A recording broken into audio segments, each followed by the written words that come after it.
Hi there, welcome to this week's Weekend Warrior video. I'm Mike Watchmaker, National Handicapper for Daily Racing Form. I'm going to talk about two of the stake races at Tampa Bay Downs this week. They have four in their card. The two I'm going to talk about are the Sam F. Davis Stakes, the weekend's lone Kentucky Derby points race. I'm also going to talk about the Tampa Bay Downs Stakes. And then I'm going to talk about one of the three graded stakes on Santa Anita's card. That would be the San Marcos. Let's begin with the Sam Davis. And if Nick Sko runs back to his second to champion game winner in the Breeders' Cup Juvenile, then it's probably going to be good enough for a win. But the way I look at this race, I think that that's a significant if, because Nick Sko never ran as well before or since than he did in that Breeders' Cup Juvenile. And I'm wondering if that race was an aberration. And even though he won the Grade 1 Breeders' Futurity in a big romp just before the Breeders' Cup, you know, he was 70-1 that day, and the race was very slow. He only won it with an 81 Beyer speed figure, which does not give him an appreciable edge on many other horses in this spot. And, of course, Nick Sko just didn't show up at all last time out in the Kentucky Jockey Club Stakes and finished a distant 11th as the favorite. The other thing against Nick Sko in this spot is there is a ton of early speed in this race.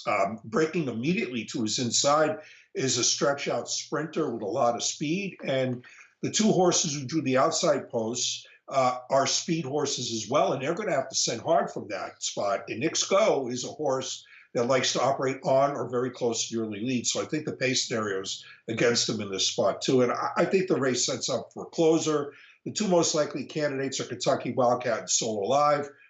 Kentucky Wildcat closed well nicely last time out to win. Strongly won maiden race at Aqueduct, but this is going to be his first start around two turns, and I don't know if his closing kick will be as effective going long. So it's going to be So Alive for me in this spot. Now, So Alive is a little light on the Beyer speed figures, I grant you that, but he did win an allowance prep for this race last month over the Tampa Bay Downs main track.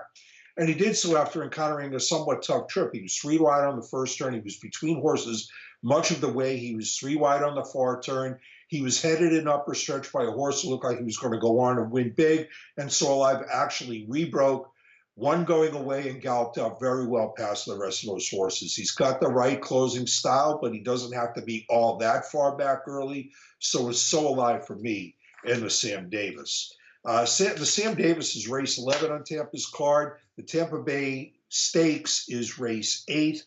And Shirley Heart to Heart is the one to beat in this spot. He was brutally unlucky to finish third in his most recent outing in the Tropical Turf. He had a terrible trip that day. He's a speed horse who didn't really break on the button.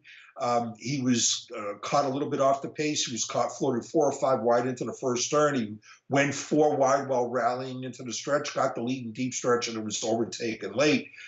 It was, in many respects, better than a lot of his stakes wins. But he is meeting a tougher bunch, and even a heart-to-heart might control the pace in this race, as he's done so many times and capitalized on it. I still prefer Kurban in this spot. Now, Kurban finished a good second in his last start, also at Gulfstream Park. That was in the Fort Lauderdale. He finished second to Glorious Empire, a Grade 1 stakes winner who absolutely controlled that race in the front end. But Kurban can win under adverse pace circumstances, and he showed that in his U.S. debut in the Bernard Baruch last summer at Saratoga, when Voodoo Song controlled a very slow early pace, and Voodoo Song was previously unbeatable on the Saratoga turf course, and Kurban still managed to come from off the pace and register a 13-1 upset.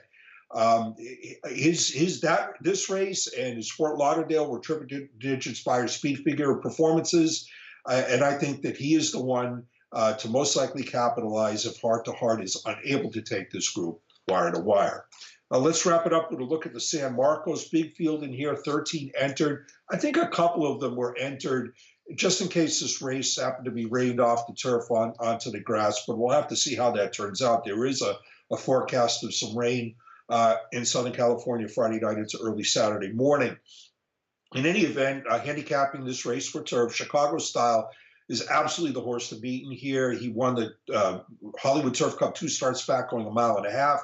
He cut back to a 1.1 miles last time out in the San Gabriel. He was finishing very well in the late stages. This mile-and-a-quarter distance should be absolutely perfect for him. He's a horse that really likes to win. He's 6 for 12. The only bad thing about Chicago Style, he's not going to be much of a price. I went with Epical in here.